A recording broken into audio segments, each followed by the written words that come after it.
So, given the fact that you guys really enjoyed my review of Viper Pilot, I thought I would also review Dan Hampton's other book, Lords of the Sky. I wound up picking up this book after reading Viper Pilot. I know some of you guys wanted me to read Boyd, and there were some other suggestions in there, but I did just want to continue reading Dan Hampton. I was a little addicted to the style and was sort of getting a little man crush on him. So I went ahead and bought Lords of the Sky, started reading that. His other book is The Hunter Killers, and in retrospect, I probably would have read that one instead of this one because I'm more intellectually interested in that wild weasel tactics and stuff like that. But anyway, back to this book. So, Lords of the Sky is a book that attempts to create a history of the fighter pilot throughout the history of fighter pilots. So, it starts off in the middle of things, in media res, in the same way that a lot of great historical accounts from history begin with a battle. So you have the first French fighter pilot strapping a really shitty French machine gun onto his little crappy biplane and shooting down a German reconnaissance aircraft. The first air-to-air kill, the birth of a fighter pilot.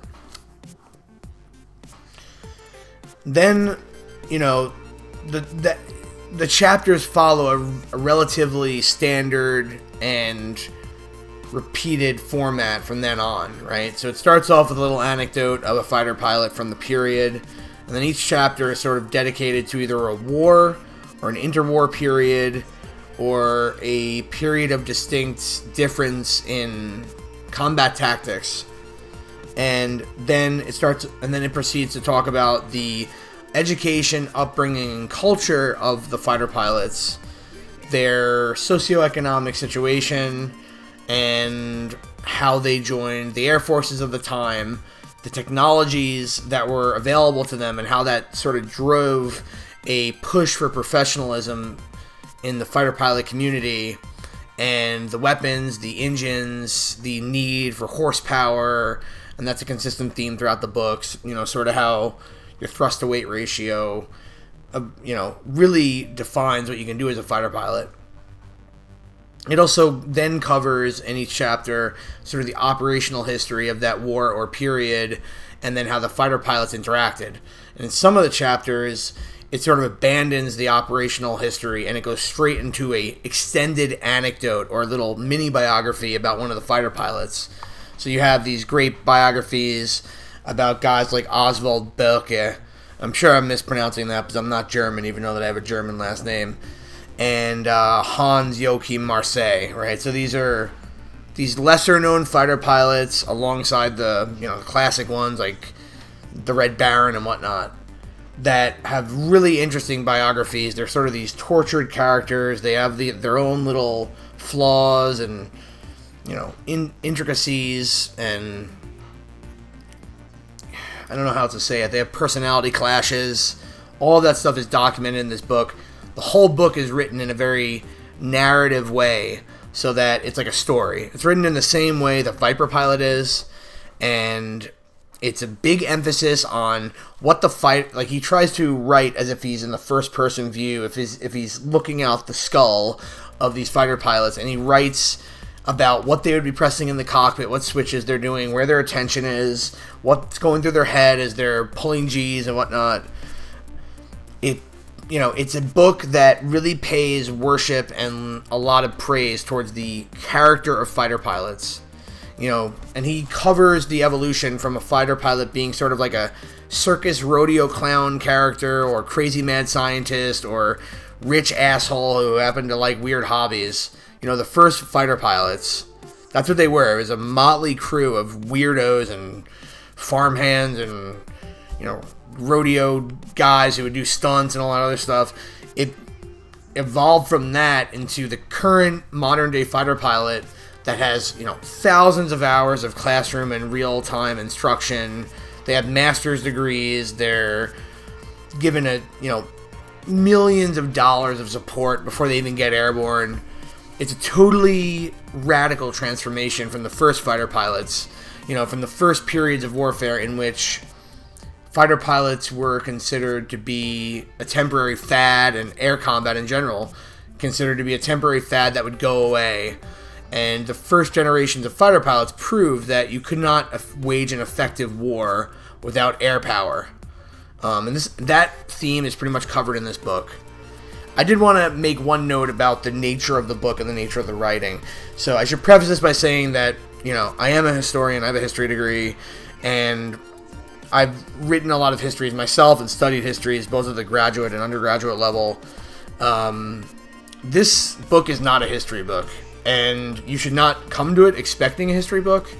He does have a bibliography in the back, and as most historians would know, that's not really suitable for writing a history. You have to make inline citations on your claims. He doesn't do that, and because of that, you don't actually know where his facts are coming from, whether or not they're from his own interpretation or his own storytelling, or they're coming from an actual source. So there's a lot of sort of his embellishment and interpretation of what was happening. There's no way that he could know a lot of the details that are in this book because it's a lot of narrative. It's written in a similar way as the ancient historical records of people like Herodotus and Xenophon and Livy. There's invention, there's a focus on character flaws, who's right, who's wrong. That's called a meta-history or a meta-historical framework, and it's a way of coloring all of history with the author's own perceptions and philosophies. It's not an effective way to write history. Now, if you don't give a shit about that, and I'm able to recognize that and then just not take it too seriously. If you don't give a shit about that and you want to read a very entertaining, biographical, slanted history, like pseudo-history, then you're going to have a good time with this book. I think that, the focus on the individual personalities of all the different fighter pilots, the air battles, the detailed descriptions of, what the fighter pilots were doing and how they evolved over time and had this radical transformation. It's very engaging. It's very addictive. There is one downside to it, though, and he does put a lot of emphasis and detail into the actual airframes and the technologies that of each period. It almost feels like filler in some spots where you're like, okay, got it. I don't need you to tell me how this engine works and how the pistons are driving things together to create, combustion, and it creates this much horsepower and whatnot. There's a lot of very specific details like that. And I think that's because one of Hampton's, arguments in the book is that, thrust to weight ratio and power of the airframe really, really matters. It totally changes what you can do as a fighter pilot. So that with the technology evolving comes an evolution of the professionalism of the fighter pilot. And I think that's one of the themes in the book that he continues to go back to. You couldn't have this professional fighter pilot school training, multi-seat fighters with a guy in the back who's an instructor pilot and all that. You couldn't have all the theory and science behind being a fighter pilot if you're limited to your aircraft stalling out and crashing if it goes inverted or whatnot. And also the casualty rates are much lower now than they were in World War II or World War I. So all of those things combine to create an increased professionalism and greater combat power per airframe. There's a couple cool features in this book, just from the book layout. So the middle of the book has these really high-resolution photographs, including one of him, because of course he's one of the greatest fighter pilots of all time. Wink, wink, wink, wink, wink. So there's these really high-res photos in the middle of the book of starting before World War I, leading all the way up to a picture of Dan Hampton. Of course that's where you want to end things. And there's little descriptions next to each one. And these are visual guides that you can refer to as you're reading the chapters. One of the mistakes I made was not knowing about the section until I actually got to it. And then by then, I was sort of having to remember the previous chapters and who was who and whatnot, and then try to find pictures of them and understand the context there. And in a similar way, there's an even more, sort of drastic design flaw in this book, is that next to the bibliography in an annex, or not an annex, appendix, is a series of military maps, operational maps, and whatnot, showing the different areas that he is describing. Now, he refers to a lot of very specific place names, which are all on these maps, and unless you have a very detailed, knowledge of world geography, which even though that mine is pretty damn good, I still want to see visual references when I'm hearing about all these various locations.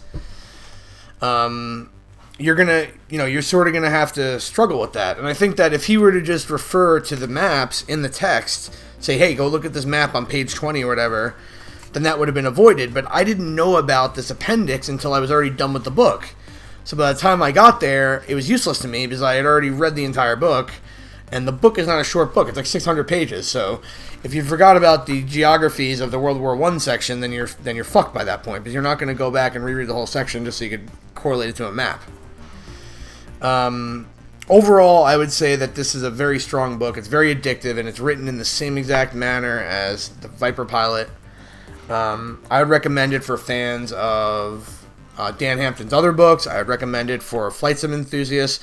I would recommend it for active military personnel, people that are interested in the mental culture and the sort of biography of fighter pilots.